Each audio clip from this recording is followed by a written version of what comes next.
As a business owner, technology will always be changing in your field, and you have to stick with it, potentially even be ahead of it.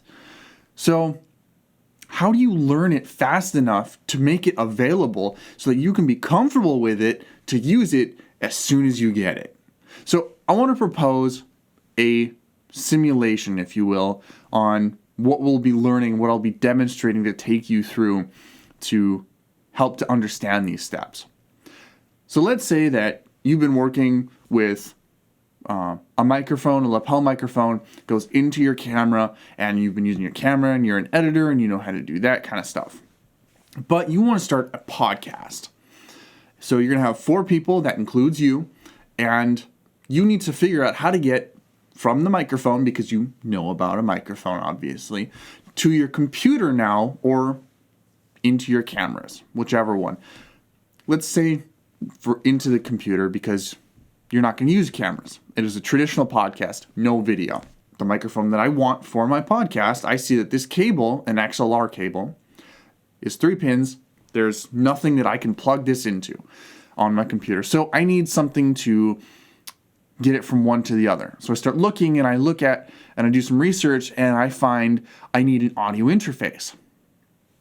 Okay, so do some more research. I pick one out. It's got 5 channels, 4 channels, whatever. And, it goes from, got 4 XLRs. It will then take those 4 channels independently over USB into my computer. So then, and it also happens to come with free software that I can use to do whatever it is that I need to adjust the sound in my computer after the fact. I now have from the microphone to the computer, point A to point B. I start talking into the microphone, start working with it, and I have to shout to make it loud enough to be registering on my computer, on the interface, everywhere I look. Okay, so what can I do about this? So look at the manual. It should be your next step. Everything in this world, at least I'm assuming for social media, let's put it this way, I have yet to see anything that has not come with a manual of some kind. If it doesn't, it better be super self-explanatory. So you look at the manual, and sometimes manuals do suck. Often, actually, they really do suck. So, it goes through, and you're looking through it, and it talks about all the different knobs that they're supposed to do, and it's talking about, how it does this, and it's talking about how to set up your device for your computer, and, it's like 10 pages, and one of them's in Spanish. How is this helpful? All right, so put the manual behind you, throw it on the table, whatever, and let's do a Google search. Let's go to the trusty old internet. Yeah, love the internet. So I look it up, and I look up, why am I not getting loud enough signal through my whatever interface you bought? And it talks about, okay, check your gain levels. All right, well, what's gain? So you look up, all right, what is audio gain? And it talks about how your gain is the signal adjustment booster level through what's called a preamp, which then goes out your amplifier, and whatever. You don't need to know that. Basically, you need to know that that there's a knob called gain, and you remember as you were looking through the manual, there was a knob labeled gain for all 4 channels that you got. All right, that makes sense.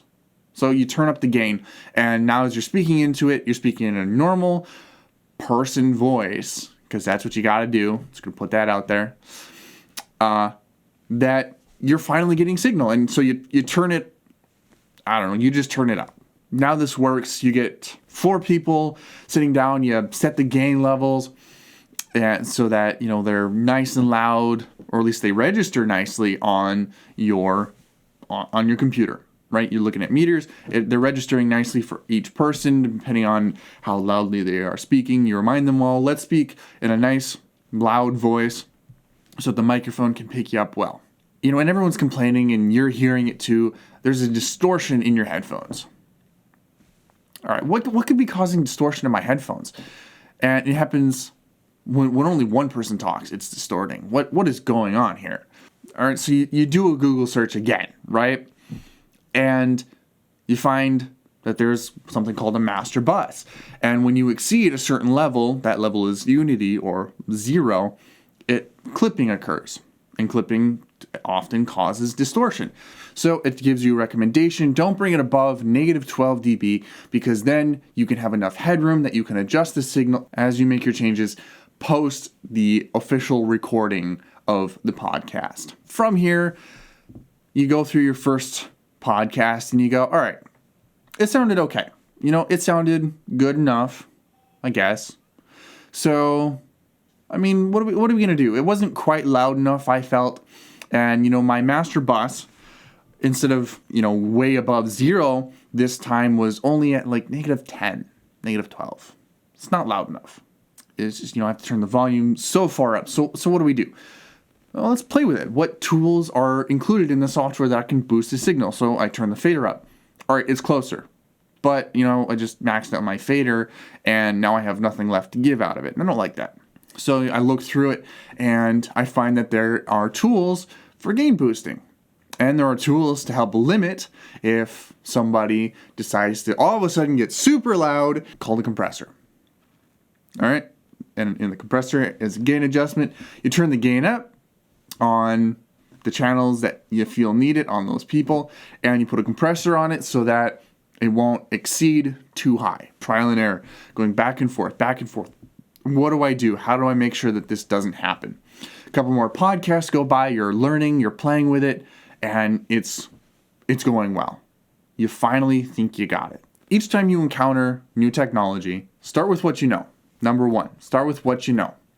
Number 2 is read the manual. As unhelpful as they tend to be, reading the manual could help you with things that you may not have realized otherwise. Number 3 is do a Google search. Google, the internet, has everything that you need.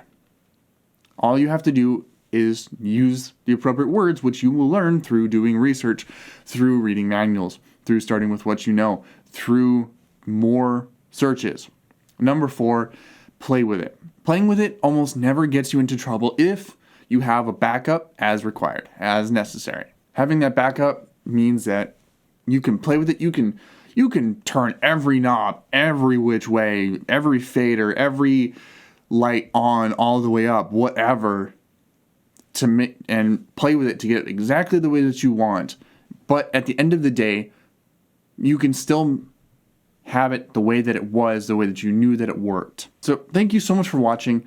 I realize that a podcast is kind of a specific thing, but I still think that these things apply to just about anything that you will have to learn for new technology. So if that's, lighting, cameras, if it's audio, like we've demonstrated here, everything has a logical way that it works. It's about getting to know that company, how they decided they wanted to achieve those logistics. So just knowing what you need so that you can go find it, you'll almost never encounter something that you won't be able to learn. In fact, I would say that you'll never encounter something that you can't learn. And one thing that I didn't mention here that I'm going to mention now is, of course, talk to people. Talking to people who know more about this stuff than you is super important. And I'll leave it at that. Thank you so much for watching. Have a good day.